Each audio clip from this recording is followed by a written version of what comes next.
Be awesome. Wished Adelscott, yes. Wished him good luck. Have fun, and let's see if both players are ready again. And there it is, GLHF from Adelscott and from Sase. Ladies and gentlemen, it is time for attempt number 2 of game number 1 of best of 3, number 7 of Dreamhack Winter 2011 between Sase and Adelscott. Yeah, clap for that. Clap for that, man. Keeping track of numbers. Well done, sir. Well done indeed. So here we go, guys. Once again, Dream Altar. The positions have changed a little bit. This time we have in the bottom right-hand corner of the screen, Sase.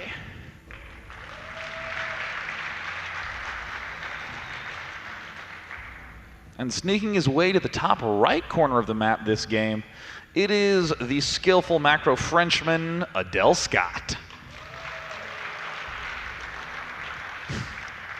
And yeah, so one thing that is noteworthy if we get into a 2-3 base game, Sase's push distance is his push path is gonna walk right up to the base of Adelscott's natural. This is something you always have to think about because a Colossus push, in range of the probes there is kind of really super fantastically annoying to deal with. It's still Dream Altar though. There's still many of these games revolve around 4 gates, but I do think that's something we have to keep in mind as we see how these players open up. I mean, exactly off what you're saying. Having control of this Xel'Naga watchtower is pivotal. Whoever controls that has the huge advantage in terms of aggression. The other player needs to build extra gateway units. He can't quite see what's coming up. Right. He'll even have the difficulty of trying to push up the high ground to eliminate whatever's at the watchtower, which could be an entire army. So we will see those players be fairly aggressive early on with their stalkers just to nab that watchtower. We see Sase taking his gas and Adelscott taking his gas. Yep, 12 gate on both sides of the map. That is pretty noteworthy in my opinion. I think anytime you see like stalker rush builds, it's usually something like an 11 gate. So yeah. These players are not setting themselves up for super high aggression super early on in the game. But there's still lots and lots of possibilities. We also have to watch this chrono boost to see just how many chrono boosts get spin on probes. This is actually quite a lot of chrono boost to plop down early. 0 saving in any regard. The players will arrive at one another's bases and see that there's not too big of a threat of that much coming up. Adelscott will be able to spend that chrono boost on the warp gate when the cybernetics core finishes, or the stalker. Again, exactly as you say, what the chrono boost ends up being spent on dictates a lot of what can happen at the start of the game, and already we're seeing a little bit of a deviation.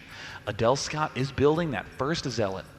Yes, indeed. And Sase, on the other hand, has thrown down a second gateway, so we might see him trying to get a few stalkers out and get some map control that way. He's saving up quite a bit of chrono boost as well, so I am going to anticipate that he's going to chrono boost out 2 stalkers, but it could very well be spent on the warp gate also. Adelscott has his first zealot out, sending a probe forward to scout, and is just now getting a stalker up. Both players wanting to do some of this 2-gate play, and it looks like Sase is spending his chrono boost on the warp gate upgrade. He's going to just sort of go for somewhat of a defensive 2-gate maneuver. Meanwhile, Adelscott looks like he's doing kind of the same, but with this extra zealot. He does have the option, again, to seize control of that pivotal watchtower. Yep, both of these guys have stopped producing workers on 22 probes. Both of these, oh no wait, Sase has double gas and Adelscott's still sitting on just 1. Day 9. What I think Sase is going to end up doing is planting down 2 sentries after he has these initial 3 stalkers out, and at that point he'll make the judgment call as to whether or not he needs gateway 3 and 4 up. Yeah, I think that is very, very... Oh, no, he just goes right away for 3 and 4, so... Frickin' jerk. Stalker, Stalker, and then Gateway, Gateway. So we are going to see a 4-gate opening here from Sase. He's already got a little bit of a forward pylon at the edge of his natural, and he's going to use that to just warp in on the low ground and take as much map control as he can. Adelscott does have this other probe out on the map, so it is entirely possible that he could put down a pylon behind Sase, and that is something that's really scary anytime you're in a 4-gate versus 4-gate situation. Here comes Sase. Looks like he will try to get a few shots off on that initial zealot. With that 1 zealot out, this does mean Adel does have the chance to be a little bit more aggressive, kind of poke and prod here and there. Adelscott's still just on 3 gates. And I do think that he'll be in decent shape, but again, a lot of players will get out that first slew of Stalkers and then immediately pop right on over to making a bunch of Zealot Sentry, and here comes Sase with a big Stalker count. It is 9 Stalkers out right now for Sase. Oh, wow. Adelscott, I don't think you want to fight that right now. He's going to need another warp, and he is just going to go ahead and go for it. This Zealot doing a good job of soaking up some damage. Sase focuses down a single Stalker, 8 Stalkers to 5 right now, day 9. This is a very tenuous position. We do see it looks like the Twilight Council is the tech choice for Adel. He's got to be very careful. We see that there are a lot more Stalkers in the Sase front.